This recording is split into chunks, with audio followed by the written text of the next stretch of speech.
Reconnaissez-vous cette petite voix? Je devrais manger plus de légumes. Attends, c'est bio? C'est local? C'est transformé? De la viande ce soir? Non, j'en ai déjà mangé hier. Trop mauvais pour mes intestins. Une salade? Oui, mais bio et avec des graines, surtout le chia et le lin. Très bon pour mon transit. Le gluten? Ah non, mon ennemi juré en ce moment. Ça me ballonne et je me demande si je ne suis pas intolérante. Je me lance dans le jeûne intermittent et un régime pauvre en FODMAP. Rien de mieux pour mes inflammations. Le doliprane, on oublie, on nous intoxique. Le régime crétois, c'est ce qu'il y a de meilleur. Mais attention au fromage. Le lait de vache, on oublie. De chèvre, ça passe, si c'est fermier. J'ai un petit creux, je prends quoi? Je ne sais pas, je ne sais plus. Enfin, si, je sais, je me prends bien la tête. Et zut, je me prends la tête, c'est trop mauvais pour ma santé mentale. Allez, je vais interroger mon appli santé. Ou peut-être aller voir mon psy. Bienvenue dans notre podcast L'œil du psy, une collection de La Parole est d'or. Aujourd'hui, je rencontre Zoé Lafont, psychologue clinicienne, pour aborder un trouble peu traité et bien présent dans notre société, l'orthorexie. Aujourd'hui, on est bombardé d'articles, de podcasts, de vidéos qui nous expliquent comment vivre plus longtemps, mieux manger pour avoir une santé au top. Entre le régime hyperprotéiné, les graines, le burger, le jeûne intermittent, les compléments alimentaires et le dernier conseil d'un influenceur, ce trouble pourrait bien sonner à notre porte. Bonjour Zoé. Bonjour Olivia. Alors, prendre soin de sa santé, c'est une bonne chose. Mais quand toutes ces règles commencent à envahir nos pensées, nos repas et parfois même notre vie sociale, on parle d'un trouble encore méconnu, l'orthorexie.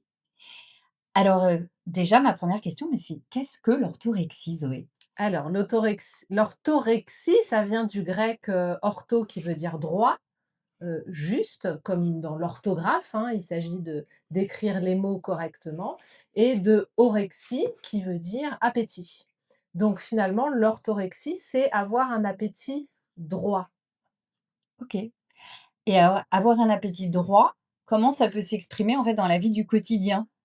Ah bah, ça va s'exprimer dans la volonté d'avoir une alimentation qui soit vraiment pure, saine et équilibrée. Ça va dépendre finalement des mécanismes sous-jacents qui vont accompagner cette volonté, d'avoir une alimentation hyper saine. Aujourd'hui, c'est quand même très à la mode Ouais. de bien manger. Ah, ça, Tu es c'est d'accord sûr. avec moi? On a tous, Oui. chez nous, des amandes, il faut enlever la peau, des noix de cajou, des graines, Bio, en Heu, plus. voilà, bio, attention avec le lait, on ballonne facilement et cetera, donc on a tous ça. Mm. Maintenant, l'orthorexie, même si ce trouble n'est pas encore, totalement décrit dans les manuels psychiatriques, qui permettent de diagnostiquer les différentes maladies psychiatriques, il n'en demeure pas moins que chez l'orthorexique, il va y avoir derrière tout ça, des mécanismes psychologiques qui vont accompagner et la il va y avoir une volonté de contrôle qui va venir canaliser une anxiété, une angoisse. Donc c'est pas juste: «Je veux prendre soin de mon corps et en lui apportant une nourriture saine».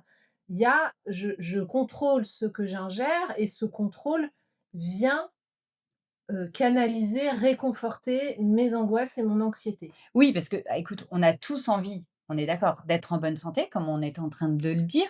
Alors, où se situe, tu vois, la frontière entre une alimentation saine et l'obsession de prendre soin de soi? Si on a un auditeur là qui nous écoute, à quel moment il peut se dire: «Ben, finalement, oui, peut-être que je suis un peu orthorexique ou pas?» Alors ça va être, bah, justement, est-ce que cette volonté de manger sain, vient, canaliser une angoisse? Est-ce que s'il ne peut pas ou elle ne peut pas manger, de façon équilibrée, qu'elle est obligée parce qu'elle est à un mariage ou à une fête quelconque, de se nourrir, d'aliments qui ont été exclus de son régime, bah, qu'est-ce que ça va générer chez elle? Est-ce que ça va générer beaucoup d'angoisse ou est-ce que la personne est capable de s'adapter?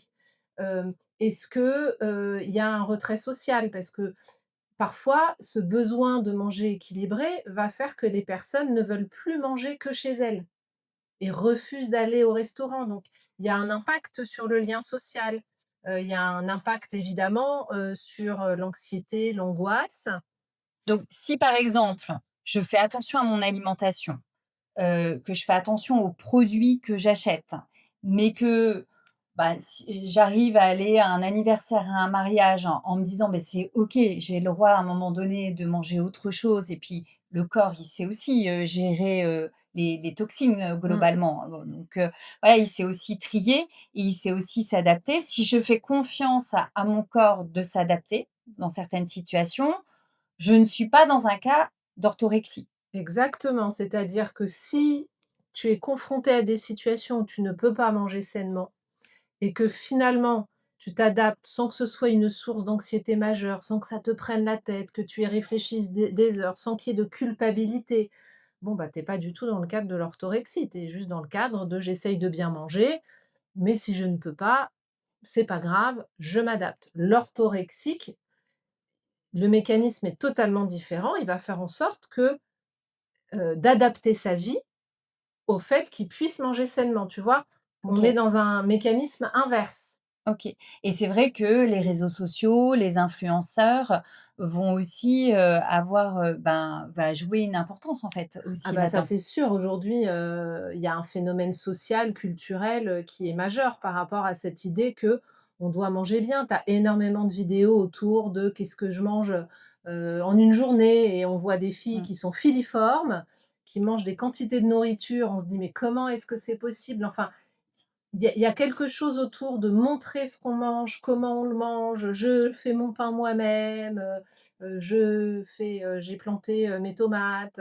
Il y a quand même dans les médias, sur les réseaux, tout un discours, qui nous incite à faire super attention à ce qu'on mange. Alors qu'est-ce que tu penses, par exemple, tu sais, il y a certains influenceurs qui vont être très sur, les régimes hyper protéinés, c'est le truc très à la mode en ce moment. Oui, bah, c'est une manière de toute façon, hein, tout ce qui nous incite à être dans l'hyper contrôle alimentaire peut amener de toute façon des dérives. Et savoir, finalement, c'est comme si tu étais sur une ligne continue, mais il y a un moment où tu passes du rapport, sain à l'alimentation à un rapport, un peu plus pathologique où tu vas organiser ta vie autour de l'alimentation. Et c'est OK, là où ouais, je on peut se comprends. dire qu'il y a un souci, c'est quand on commence à organiser notre vie autour de l'alimentation. OK, c'est hyper clair et quelles sont les souffrances qui sont derrière ce trouble? Ah bah, il y a énormément de souffrance, mais qu'on retrouve dans les autres troubles alimentaires et notamment l'anorexie, par exemple, hein. Il y a une grande anxiété, il y a, une volonté de perfectionnisme, une volonté de contrôle. Finalement, il y a un moment où, bah, on est dans la vie, on contrôle pas grand-chose en Mmh. réalité et parfois, bah, pour pouvoir se rassurer, pour pouvoir se structurer intérieurement, on va reporter ce contrôle sur des objets extérieurs et il y a des personnes qui vont le reporter, par exemple, sur le ménage, d'autres qui vont le reporter, sur le corps. Ceux qui ont des régimes hyperprotéinés, en général, c'est pour gagner du muscle Mmh. et donc c'est aussi une manière de se contrôler et puis certains vont reporter ça, sur le manger sain et avec parfois, un glissement vers un excès. OK. Hem, Tu vois, tu étais spécialisée à une époque, sur l'anorexie et la Oui. boulimie. Mmh. L'anorexie, il y a vraiment un risque vital pour Oui, une personne, qui est touchée par cette maladie. cette maladie. Là, c'est pas le cas non plus pour l'orthorexie. Non, a priori non. C'est non. C'est un trouble plus bénin. Je pense que c'est un trouble plus bénin, avec quand même une vigilance sur le fait qu'il y a un moment où la personne en vient quand même à organiser sa vie autour de l'alimentation. Donc pour la santé mentale, on peut dire, c'est pas terrible, en fait, Ben quand non, même. parce que Finalement, bizarrement, c'est un peu le paradoxe du truc. exactement, c'est-à-dire que, tout ce qui va te pousser de toute façon à te couper des autres, à refuser des invitations à dîner parce que tu ne sais pas ce que tu vas manger, tu ne vas pas pouvoir contrôler ton alimentation, de toute façon, doit poser question, amener la personne à s'interroger sur, bah, est-ce que l'alimentation n'a pas une place trop importante, dans sa vie? Et qu'est-ce qu'on pourrait dire à quelqu'un qui nous écoute et qui se dit: «Bah, finalement, peut-être que je suis quand même un peu orthorexique»? Bah, déjà d'essayer de s'observer et d'essayer de voir si ça répond à une angoisse. Comment elle réagit si elle ne peut pas manger équilibré? Est-ce qu'il y a de la culpabilité? Est-ce que les mains deviennent moites, le cœur s'accélère? Tous les mécanismes qu'on Mmh. reconnaît, quand on peut déclencher une crise d'anxiété ou d'angoisse.